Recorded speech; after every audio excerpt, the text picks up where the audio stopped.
La parole est à Geneviève Garrigos pour Paris en commun pour 5 minutes maximum.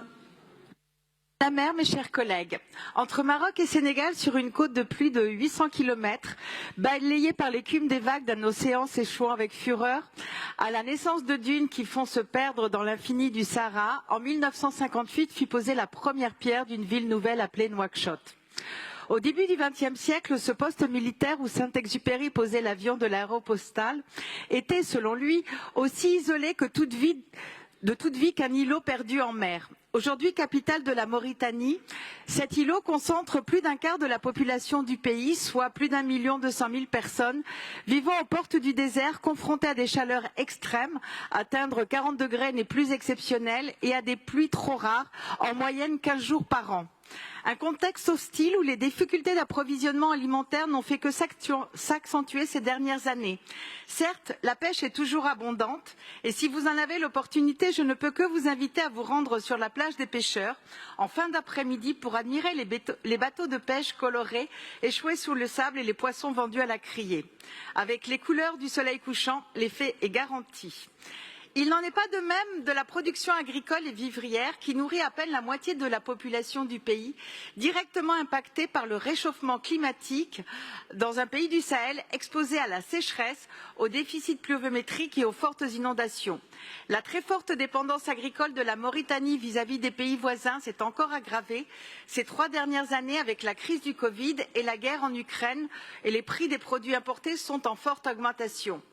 Pour répondre aux défis climatiques et accroître sa souveraineté alimentaire, la région de Nouakchott a mis en œuvre il y a 2 ans, grâce au soutien des bailleurs internationaux, un premier programme de réseau d'irrigation en goutte à goutte, permettant à 140 agriculteurs et agricultrices de cultiver des fruits et légumes sur une parcelle de 10 hectares aux portes de la capitale.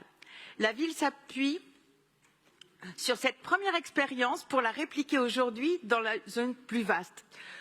Concrètement, comment allons-nous porter ce projet? Eh bien, il prévoit l'aménagement et l'équipement d'un espace de production agricole sur un terrain public qu'il s'agit de mettre à disposition de 130 exploitants sous forme de parcelles individuelles destinées à un usage professionnel. En parallèle, l'école du Breuil proposera une offre de formation sur l'agriculture urbaine au sein du lycée technique de Nouakchott. Ce modèle de développement agricole permettra aux familles de se nourrir, de vendre leur surplus, de proposer une alimentation saine et locale. Il s'agit là de partager notre savoir et notre expérience afin de participer à l'élaboration d'un modèle urbain durable avec des systèmes alimentaires locaux résilients. Nous le savons, Paris est aujourd'hui l'une des grandes capitales mondiales de l'agriculture urbaine, avec près de 30 hectares cultivés qui contribuent au développement de la biodiversité et à la lutte contre le réchauffement climatique, en favorisant les circuits courts. C'est ainsi toute l'expertise de la ville de Paris, des pariculteurs, et je voulais à saluer particulièrement l'action d'Audrey Pulvar, qui font l'objet d'une coopération et d'un partage d'expériences avec Nouakchott, et je ne doute pas que nous apprendrons en retour du développement de l'agriculture urbaine dans des environnements aussi hostiles, un apprentissage qui pourrait nous être d'une grande nécessité dans un proche avenir.